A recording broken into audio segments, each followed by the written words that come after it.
Keys to the Commonwealth, a podcast where we share the real stories of local community members who are using real estate to build personal wealth, along with tips and tricks from professionals across the industry. And now, your host, Landry Fields. Welcome back, everyone, to another episode of the Keys to the Commonwealth podcast.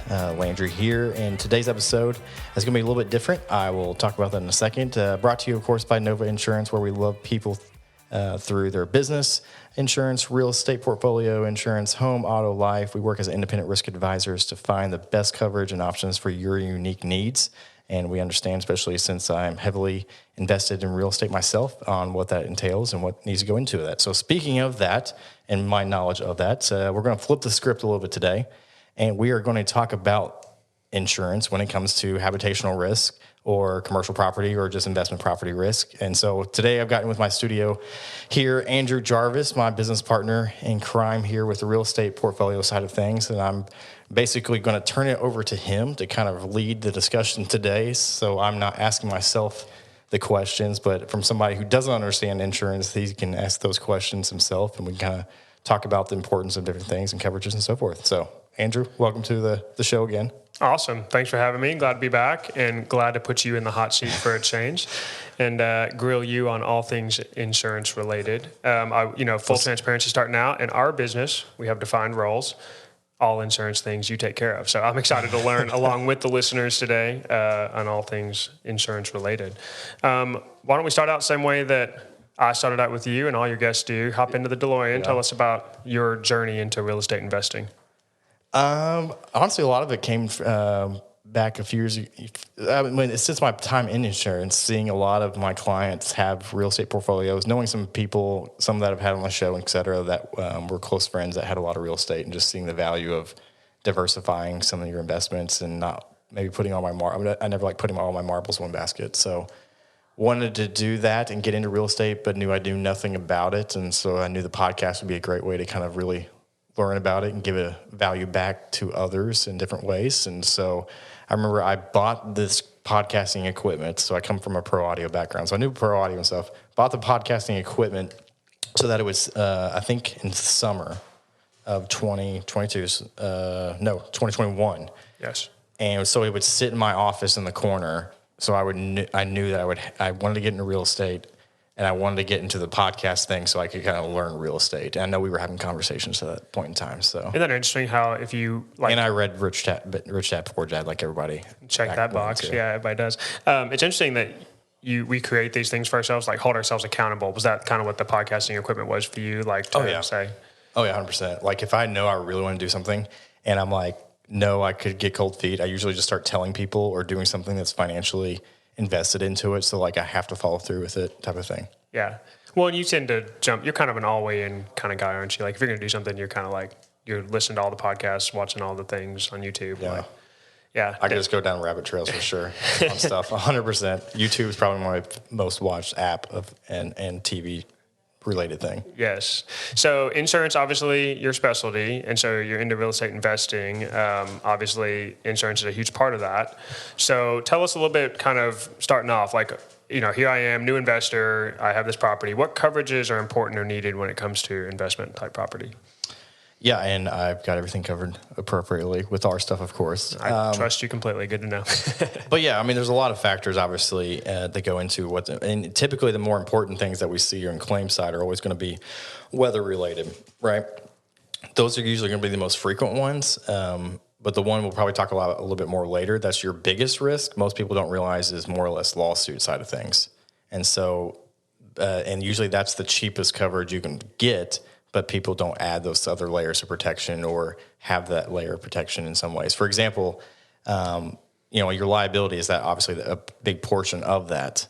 And I can't tell you how many times I see people with, $100,000 or maybe $300,000 on your liability side of things as far as that coverage. And really when you start adding, thinking about lawyers and lawsuits and costs, like those can dissipate, quickly and they're just out the window. And now, and it's just pennies on the dollar, really. I mean, type of thing. When we talk about like everything should be at least $1 million of liability type of thing. Like I don't do any client less than like $1 million of liability. Yeah. I mean, we're talking not very much. I mean, we're talking like maybe if you have one rental property and you only got like 300,000 on it, usually to bump it to $1 million, maybe you're going to pay $10 more a year or something like that. Like it's not even that much expensive. And obviously very worth it in the long haul. Right. And we'll talk about umbrella here in a little bit, I think, but I don't want to go down that train yet, but that's other layers of protection on that side. But yeah, wind, wind, hail, and rain related things or piping. So those are usually your biggest factors that are as far as your risk goes in a lot of ways. Okay. So then there's the replacement coverage types, et cetera. And that's what, so what are those? Explain that to me. Yeah. So you got different layers of replacement. So somebody could insure their building for ACV, actual cash value, which means, you're not going to get it, the full cost to rebuild it potentially necessarily. You've got functional replacement. So say like maybe it's a place that's older or has older material or more expensive material, maybe say like a brick or stone house, but you do functional replacement. So like if it did, you have to replace the whole house. Well, now we're going with like siding or something like that. That's a cheaper cost. So basically everything gets cheapened so you're getting it replaced kind of to the specs in some respects as far as maybe square footage, 2 bathrooms or whatever. Right. But the material being used might not be back to exactly the way it was. And that would be most beneficial in an older venue? It just depends, yeah. I mean, that's usually more of older venues is where that's more applicable type of thing because it's usually going to be more, or older, if it's, like I said, if it's a bunch of brick or older homes with like a lot of hardwood floors or something like that.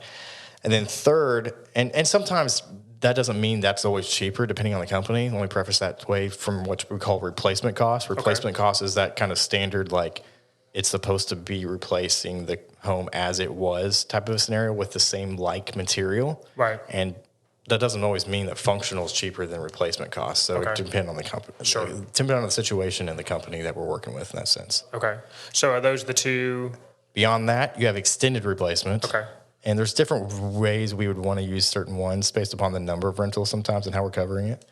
But extended replacement, depending on the company, could be 20 to 25% beyond the dwelling limit in case of like scenarios like high skyrocketing prices on material, labor, et cetera, when there's, like we obviously saw in some respects with COVID type of thing in some respects. Do you see more investors going that route after what we've been through with labor, materials, et cetera, going up so much? I definitely have that conversation more.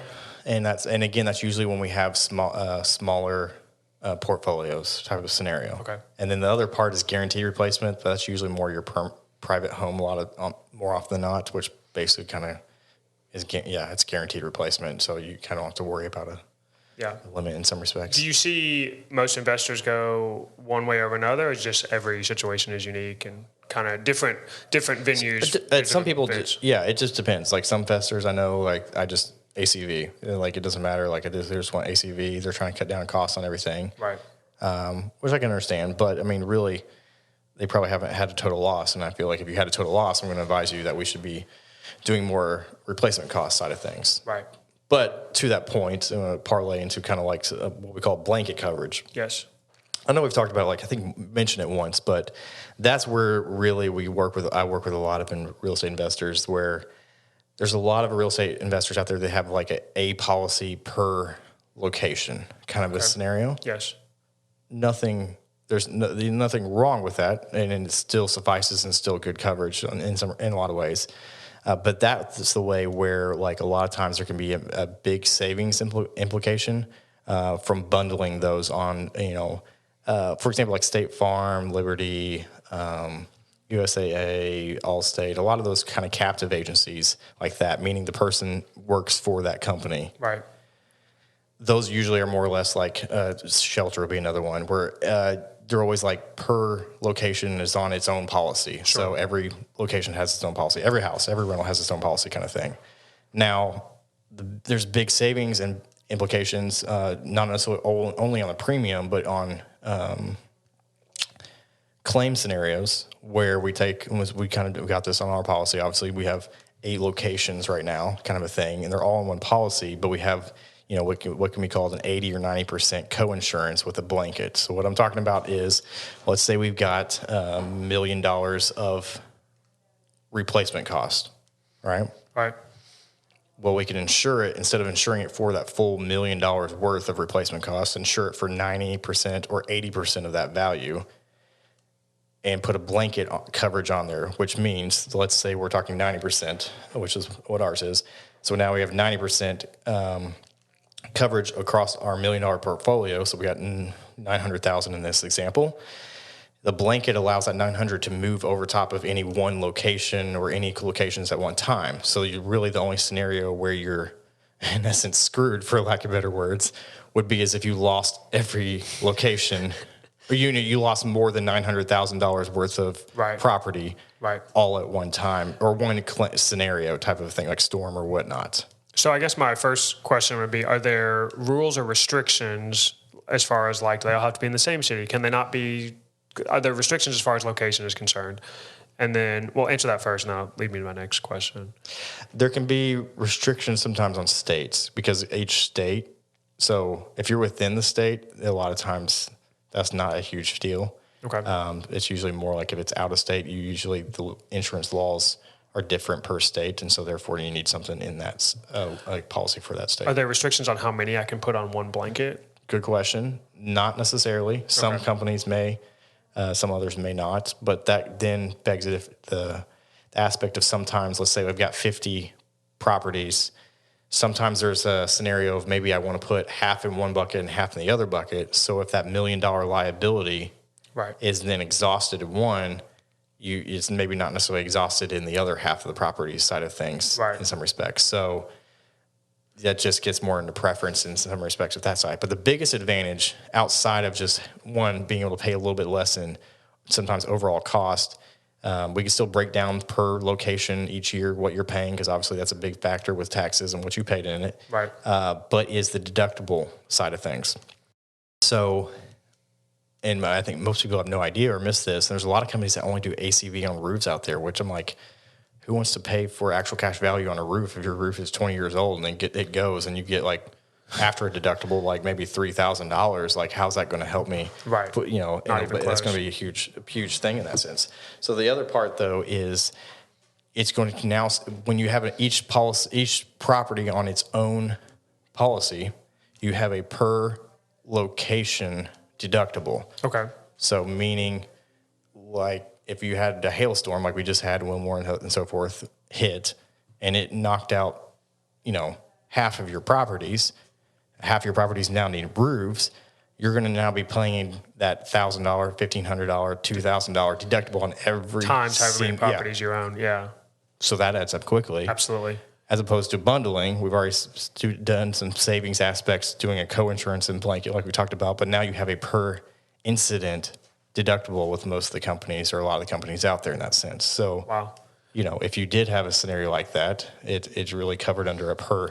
A lot of times it would be then covered under a per incident deductible rather than a per location deductible. Right. I mean, listening, it seems like a no-brainer. Is there a scenario where you would advise against the blanket coverage? Maybe not more than a certain number of properties in one, or yeah, no, good question. Usually for me, a lot of times if a client's getting to like 4 or 5 properties, that's when it makes more sense a lot of times to start bundling it into commercial side of things. I can get it for sure if it's more of like 1 or 2. That's maybe not necessarily worth it in that sense, especially blanketing it. It's usually more when I'm getting to 4 or 5 property locations where I'm now doing more of a co-insurance side of things with a blanket, a lot of times with clients or our own property side of things. So, yeah. Okay, that's great information. Now tell me about umbrella insurance. How does that work? That's the cheapest thing to see. Was it CYA? CYA, yes. Cover your assets. A lot of times, school appropriate. Yeah, a lot of times that is the cheapest thing as well. I mean, most people don't think about an umbrella, or have never been told about an umbrella, or don't realize how cheap it is, and that like a lot of times it could be, as far as standard habitational, for example, it could depend differently on, like we've done some warehouses that is a bigger thing. Sometimes that could be based upon the tenant too. And we can get into like what drives different things with the insurance as far as that goes. But umbrella basically is an extra $1 million. It starts at an extra $1 million of liability, so it's almost like an extra window that has to be broken through before they can kind of get into more things from you. So they have to break through that first that first window of like the $1 million on your policy. And then if they get through that one and it's been exhausted, or there's some kind of scenario that's not a claim, but more like maybe someone called, said we were being, I don't know, racist landlord, or said something inappropriate, or whatever, that would cover, the umbrella would cover that scenario, whereas a typical homeowner, habitational side of things would not cover some of those extra things. Or if it did and it surpassed the $1 million liability, if someone got hurt or for some reason it was our fault, then that's another second layer, $1 million type of thing, minimum. Is that per property or no? So like as our LLC could just have one policy that would protect us in the event of any claim on any property against us. Is that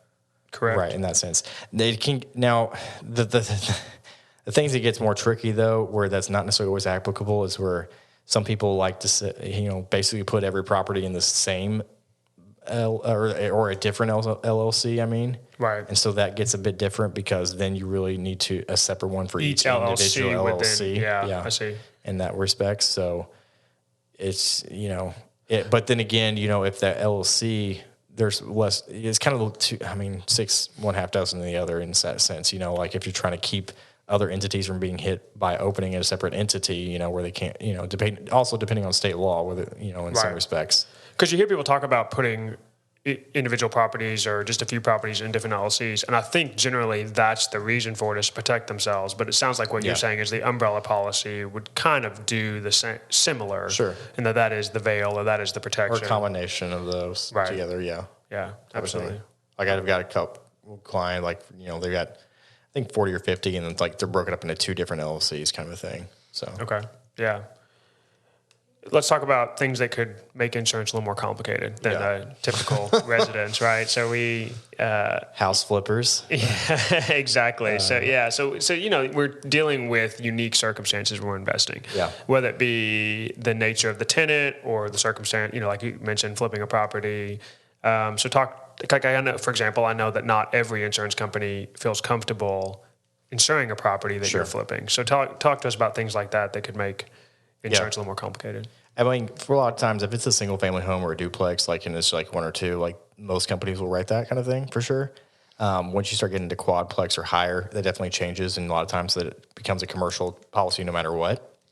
Or some companies won't write it because it starts becoming more of like a small hotel kind of thing, or small apartment type of complex, and as far as the way they view that. Some of the things that though make it very complicated are when people don't think about this. So one of the biggest things I'm looking at, or having my clients look at, is means of egress.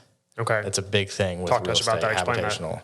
Yeah, means of egress is company. You're going to start paying a whole lot higher premium and have a whole lot less options, and it's going to get way more complicated for buildings that do not have two ways of exiting the upper levels beyond the first floor. Usually first floor usually has a front and back door type of thing. It's probably going to be hard pressed to find a first floor that doesn't have that. Right. But when we're thinking a second floor or a third floor, in a scenario where there's somebody that just lives only on the second floor. So we're not talking about like a 2-story house. Right.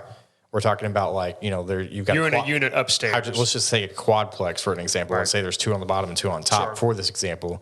There needs to be 2 ways as far as staircase. So you see a lot of these apartment complexes, they have like a stairwell on one end of it and a stairwell on the other end of it type of thing, right? So you got 2 means of egress. You see other places with like stairs on the back, out of the back of the house somehow, that they've kind of added on, or especially like these bigger cities like Chicago, et cetera, escape routes, so to speak. But I've been in quadplexes in Lexington where there's like a common stairwell in the middle. So then are you saying that? That's the common stairwell in the middle, and that's it? Yeah, like I'm pretty sure the upstairs unit, they can only come out the one door and down those stairs. So that it can be insured. Okay. But far more expensive, or it's going to be going to be more expensive, because it's going to, I don't want to get into super complex weeds and scenarios, but it's going to get into some weird niche companies out there. Not weird, but very niche companies out there. As far as that goes, and most standard carriers won't touch it. So it's something to consider for sure as an investor when you're looking at a property. Yes. That's something that most, me included, would not have even considered. Unless you want to build a second means of egress off the second floor kind of thing. Right, but when I'm looking at the condition of the roof and the age of the HVAC, I'm not even thinking about the second means of egress. Other part being handrails for a lot of stuff. If there's multiple steps or flights of steps up, more or less on the outside, obviously usually there's handrails, code more for like inside of buildings, but outside, if you got 4 or 5 steps up to a front porch landing, or back, whatever, if there's no handrail.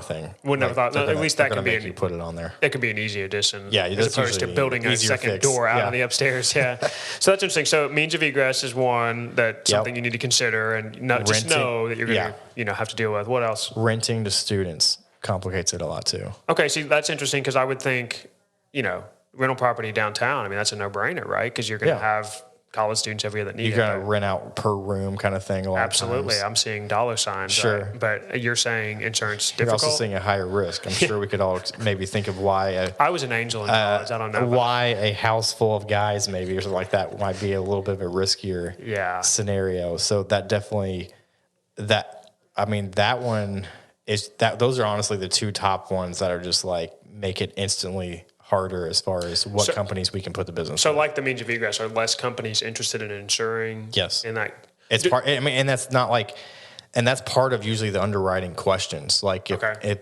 like there's plenty of, honestly, I've seen plenty of these policies out there, and I know that's what's being done with it. Where I'm like, either the insurance agent, I don't want to assume anything. Yeah. Either the insurance agent answered incorrectly, or the client themselves answered it. Either way, there's fraud one way or another in that sense, and that could be even bigger issue than in that sense. So if you buy a property in certain locations, is that just going to be a question in the underwriting process? No, it's going to be just in general. In general, yeah. Okay. Most of the time, it's just going to be a flat out. It's always going to be the question. Interesting. Do you have fire extinguishers in the common areas of like bigger places? Do you allow students to rent it out? Do you do short-term or long-term? That's always another question, which doesn't necessarily complicate things, but we definitely have to know based upon the way the contract's going to be written. Do you have hardwired or fire smoke detectors? Do you have carbon monoxide detectors in applicable places? Right. All those just standard things like that you're going to think of. So when you're considering investing, you're looking at a property, obviously you're considering the financial benefit of it. So how much of a financial difference are we talking when there's a means of egress issue, or if you're renting to college students? Like, is it going to be significant cost difference? Hey, I'm going to rent to college students. Okay, it's going to be this percentage higher. I think it could definitely easily be 50% higher a lot of times, or type of thing. Right? It's usually a decent jump. It's not like it's like a lot of times it's not necessarily going to always be a couple $100 or something like that. Wow, it could be definitely a difference in premium for sure. And then pools, if it's an apartment complex, that, complicates things. Not complicates things, but there's just going to be more things to look at if there's a pool. That doesn't complicate as much if there's like an apartment complex with a pool. But what about a single-family home with a pool?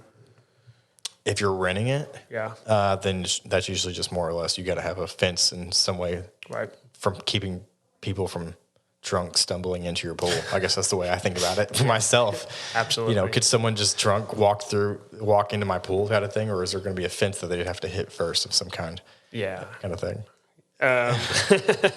Yeah, I don't want drunk people stumbling in my pool. I don't want a rental with a pool unless maybe it's like a complex of some sort one day. I 100% agree. I'm on the same page.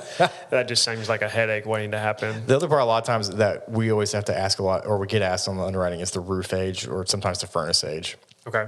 So especially I see constantly, if you can document roof ages and keep that, like I know I set that from the way I set it. I know we talked about it. We kind of keep track of everything as far as like when the water heater was replaced, HVAC, when that was roof, because you're going to get asked that a lot, and that can help change the premium a lot too. Okay. Like if we don't have to go with just a standard old roof if you don't know it type of thing, or if we can actually say, hey, it's only 5 years old type of thing or whatnot. What else? So I come to you, hey, I just purchased this rental property. What else am I going to need to be ready to answer, or what other questions or other information you're going to need from me? I mean, a lot of times, like I said, it's just long-term, short-term type of rental. Is it, because short-term changes it too, right? Because think about long-term, you don't really have anything inside to insure. You're just insuring the structure. But then, I'm going to now do short-term. That changes the contract a little bit because you constantly have people in and out of there. But now you also have furnished the building too. Right. So that can change. Now we want to insure everything that you've put into the building to furnish the building type of thing. Yes. And then, like I said, the roof age, what the purpose intended for. I mean, and it was flipping over more to commercial tenant side of things. That's also going to be a factor. Like, who is renting your space? So you got a strip mall, like, an outdoor, forward facing kind of a shopping strip or something like that, right? Sure. Who are the tenants? Like, what is happening in them?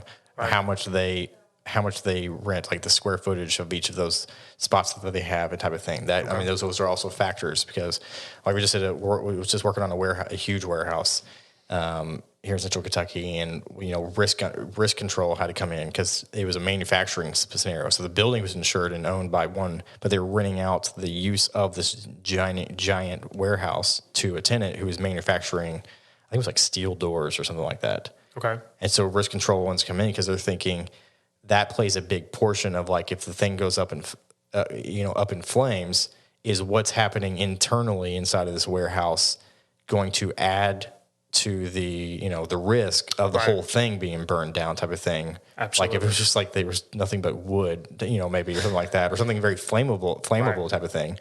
So those, on the commercial side, tenant plays a big part on so the that use side. of the facility can absolutely come into play. Absolutely. We're talking, looking at sprinklers with this, like, they'll go in. I walked with risk control and stuff like that, where it's like, we're looking at the sprinkler systems in there, seeing if they're adequate for whatever's happening inside, type of thing. And sometimes it's not. And so they'll be like, nope, we ain't doing it. Because if it goes up, the sprinkler system is not going to help in this situation or whatnot. Yeah, that's interesting. Now, talk about flips, because I know that obviously you all do insure properties, their purpose is to fix up and sell it. I have a family member that works for a larger name insurance company, and I know that they are more hesitant towards insuring a property that's going to be fixed up while it's under construction or whatever. So is that common? Do most insurance companies have no problem if it's going to be a flip, or if it's under construction and not occupied? No, does that make it more complicated? Most of them don't want to do that because, again, they want more of like a 12-month type policy. Right. And so they know that's only going to be maybe 2 months, 3 months type of thing. Yeah. So there's definitely better options for out there, or options that I know. Like, I have one that's super flexible where we can just kind of add and remove policy or like locations, like, constantly, type of thing, without having to actually change and rewrite a new policy on it. So nice. That can be nice too. Absolutely. In that sense as well. Because I think a lot of times people with house flipping, I mean, I don't want to assume, but it seems like a lot of times maybe they don't even add it to an insurance policy, and they just try to skate by with a couple months, which, again, you can. Yeah. I mean, I guess that's not my advice as a risk advisor to do so. Right. I mean, because again, all this comes down to, like, your risk tolerance, but one major thing, and if it's not done appropriately on the back end with your liability or how the place is insured, I mean, you'd be upside down and you just lost. There goes your whole year profit. Year profit, or your whole business. Right. Yeah, 100%. So it is possible, though, perhaps to have like a policy. If you're flipping multiple properties a year, it sounds like you could have a policy. What makes it very convenient to do that from one to the next? You could. Okay. Again, it depends on the company. Sure. Let's talk about, so I own the property, something unfortunate happens, storm, damage, whatever. So I come to you to make a claim. Yeah. So give me advice. What are you going to need from me? Do I call you at 3 a.m. and say, hey, dude, my roof blew off? Like, what's that process look like? I mean, a lot of times I try to think about it through, is it something that, like, needs to be addressed but is not preventing the place to be lived in? Sure. Versus, is it something that, like, okay, there's a tree through, or a car into the house type of thing, or location, or storefront window. Right. That's obviously a much different scenario where it's like, okay, well, there's a clear claim. If it's an idea of, like, there's a clear cut, we've got massive loss here, you can usually just call the insurance company directly to get that whole process started, whether we're in the office or it's after hours or whatnot, right away. Sure. Other side of that, though, is, if it's smaller things, then a lot of times I'm like, let's have a conversation about it. Let's get some, I advise a lot of times, get some estimates. What's it going to cost? Because if your deductible is, $2,000, or and the cost to refix it is $2,500, is that really worth the $500 that potentially increase? Is that really worth a squeeze at that point, type of thing, of putting in a claim? Right. In that sense, because the idea of insurance, a lot of people think that it's more. Insurance carriers are not necessarily interested on how big claims were. Okay. Which seems backwards. Right. They're more interested. They would be more apprehensive they would be more afraid of instead of, we got client A that's got maybe like a $40,000 claim versus client B that's got like a $10,000, or let's say a $5,000 claim plus 3 claims that paid $0. They're going to be more hesitant with the person that has had technically 4 claims, even though 3 of them didn't pay out. Interesting. Because the idea is that somebody's got more, the more claims a person has, like that's more, even it doesn't really matter the dollar amount. That's more risky in the insurance statistics wise to these companies rather than one claim that paid out, $50,000. I guess it would show that person making multiple claims is going to continue to do so. It's high risk in a lot of ways. That's showing they're constantly trying to see if something's covered under insurance type of a thing. So that's why I usually advise on this, maybe some of the smaller ends or smaller sides of things or roofs and stuff like that. Let's get a trusted roofer out there. Let's have somebody take a look at this and see what they see. If this is worth starting that process and going down that process. Again, when it's more of like something's not an immediate emergency scenario like, we talked about at the beginning. So if it's the property owner, obviously you need to know your deductible. So on small things that are not keeping the property from its use, then it'd probably be best to go ahead and get some estimates and then take those to your insurance. And taking pictures, to get some estimates, but taking pictures, even if it's some things that maybe need to be cleaned up that you still need to address, but not, like water, maybe some water damage stuff or something like that. Taking pictures, keeping receipts if you've already fixed some things or done, had to pay somebody to come clean something up. Doing all that will benefit you as well, type of thing, for that purpose when it comes time for the claim. Okay. Yeah, it's interesting. All this, it's when you think about going into real estate investing, I think insurance, no offense, it's probably one of the last things that you think about. But let's just be honest, in life, that's usually not what you're thinking about. Well, we were talking about before, and it's so accurate that most of us just don't know anything about it. You know, and it's a foreign language. Yeah, you hire someone to do it for you, but it's so critical if this is your business or is a large part of your financial being to protect those properties, to protect your financial investments. Yeah. And something that is, you got to make sure you get the right person, which. And like I said, a lot of time, the liability portion is something you don't think about.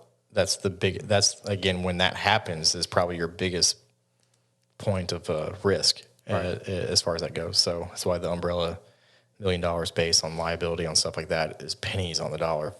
Absolutely. That's the cheapest part of it, the whole thing. But having that on there could save you more money than anything else in the long run with the claim scenarios. Right. On those claims, is there typically a minimum number of quotes you need to get, or is that just dependent on individual? No, not necessarily. Okay. If you're going with a captive, like, again, all they can do is, that's the idea of captive. They work for the State Farm Agency or the Allstate Agency or Liberty Mutual, whatever. Right. And that's why as an advisor, that's why I prefer being independent. I know which companies I would want to work with or do work with or have strong feelings and knowledge about, as far as maybe the claims process. It could be a big factor of that too, type of thing, because a bad claims process could be a nightmare scenario in a lot of ways. But being more, again, kind of like that financial advisor, but more of that insurance advisor, being able to stay true to like what's in the best interest of this client and the unique need of this client type of thing, versus like all I have is product A and that's it to give you type of thing. It's not one size fits all. And again, those products can be good and have their use cases and nothing wrong with them. And many times there's smaller stuff, but if you're definitely growing, right, it's much better option to have more of an independent advisor for sure. Absolutely. No, and I definitely see that even just through our conversation today. I know it's been very informative for me, and I think for the listeners as well. Critical. If anyone's still listening at this point, not asleep. Well, we saved the best questions for last, so hopefully they are. So when you're not investing in real estate or advising insurance, date night, restaurant, Lexington, where are you going? At this point with the young kids and so forth, like, I love Carson's, but again, we can't get into Carson's like ever. Are they still like a 2 week out? I don't even know. It's probably worse now. A lot of times, like, our go-to thing, I'll go with 2 things. Okay. One, a lot of times we would go to Harry's. Yes. And we split potato skins and California or sushi rolls. I feel like that balances itself out, kind of a thing. Okay, sure. Fancy and not fancy. Sitting across from the fitness guy and health guy, like, hey, I love some potato skins. And then more recent, I'm not, just because we have 3 little ones, me and my wife. They're 8. I should have said at the beginning, but they're 8, 5, and 2. 2 going on 6. He beats up the 5-year-old, but. Just so we can have more often a date night without having to find babysitting and other stuff like that. We'll do more like Netflix and chill, but we'll do like put the kids, feed the kids, put to eat ourselves, put the kids down, and then I'll go over to Roosters, and we get a big thing of wings and a couple other sides or whatnot, and then we just kind of go down to our basement like with our big old TV and eat a bunch of chicken wings, etc., and Netflix and chill type of thing. I didn't believe the hype until we watched Stranger Things with you all once with the Roosters wings. It was fantastic. Yeah, great combination. Oh, did we do that? We did. Yeah, you invited us in on it was a double date. It was great. Other hobbies? I forgot about that. Yeah. Any other hobbies? I mean, I like to golf, but I don't get to golf anymore. There's not a lot of other hobbies sounds like I that was get a painful subject. Do you need to talk about that you know how it is. It's a little kid, young kids, and now sports activities or running a business. I don't get to do a ton of extra. Like I said, watching YouTube to learn things is really like more or less my hobby these days right now. But we love traveling, me and my wife, so we try to. I think we're able to do that a little bit more. We're starting to be able to do that a little bit more, which has been good. So fantastic. Yeah. Well, thanks for letting me sit in the host chair for a change. Maybe we'll have to do it again. Yeah, it's been great. Well, I would say thanks for coming on the show, but really, I guess Landry, this is your show at this point. thanks for coming on your show, and thanks for letting me host, and thanks you all for listening to to us talk about insurance today. Yeah, check us back next week for another episode of Keys to the Commonwealth podcast. We'll be probably wrapping up season 1 here shortly, if not after this episode. But we've got something big in store. If you've made it all the way to this point, with a huge guest that's going to be coming on, so I'm not afraid to go ahead and announce that's booked. We're going to be talking about that soon. To learn more about this podcast, visit our page at keystothecommonwealth.com. To connect with Landry regarding insuring your investment portfolio, email Landry at novainsuranceGroup.com or call 859-687-2004.